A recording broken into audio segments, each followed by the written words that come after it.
Today's hymn is another carol. It's from a 16th century German carol. And the tune that I put to this is probably a bit more joyful even than yesterday's one. And I've tried to capture that sense of the carol being a sort of dance tune, one that one could joyfully lift their feet to and dance with others.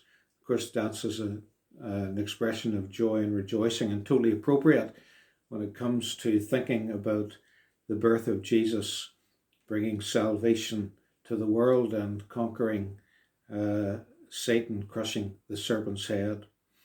And this is a very, very simple carol, but it captures in each verse a contrast. He once lay in a cattle stall, who rules forever over all. He let himself a servant be, that humankind might be set free for being servants of sin and Satan. Then praise the word of God who came, the divine word that was with God from the beginning, to dwell within a human frame. So there's those contrasts on the way through. And the first verse begins with a contrast, really. A boy was born in Bethlehem.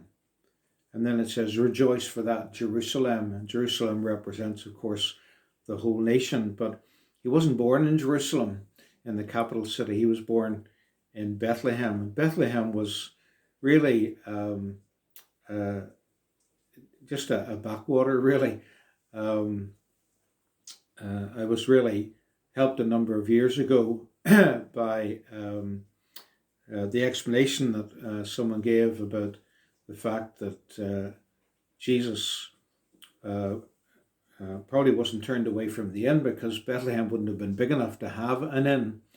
And when we look at the actual words, the Greek words used for the story of the Nativity, a lot of assumptions tend to be made that have coloured the traditional view of Mary and Joseph arriving perhaps late at night, trying to get a room in the inn. The inn's full because of the census, and all they could find is a stable where the cattle were, and he was born out of sight, apart from eventually the shepherds coming to see him newborn, but he was born out of sight of human eye.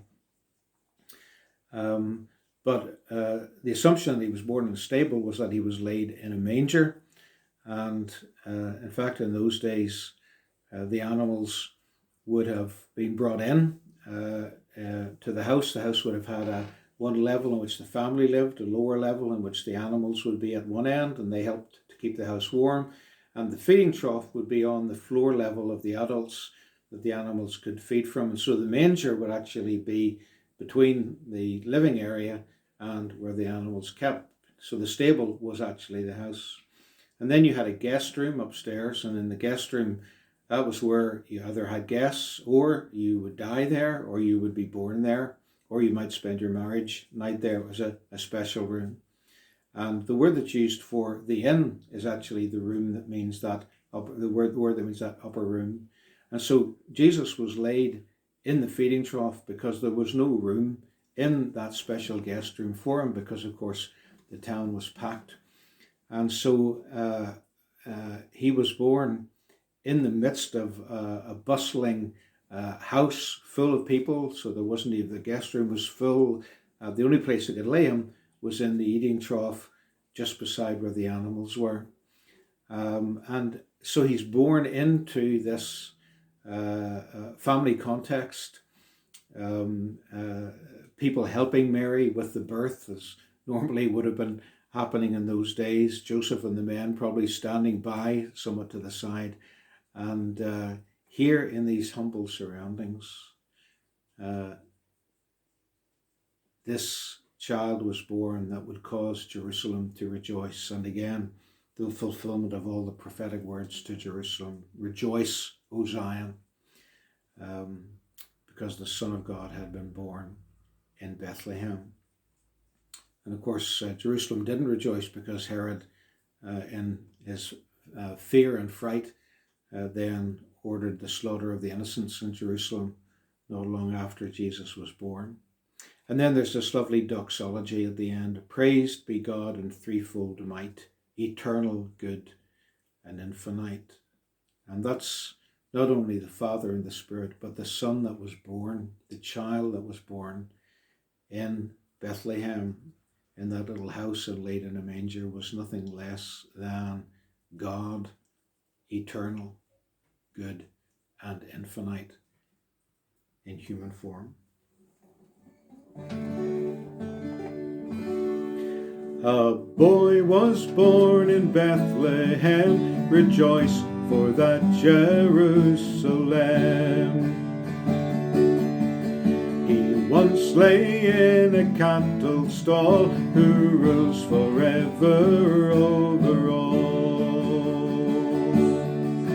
He let himself a servant be, that humankind might be set free. Praise the word of God, who came to dwell within a human frame. And praise be God in threefold might, eternal, good, and infinite.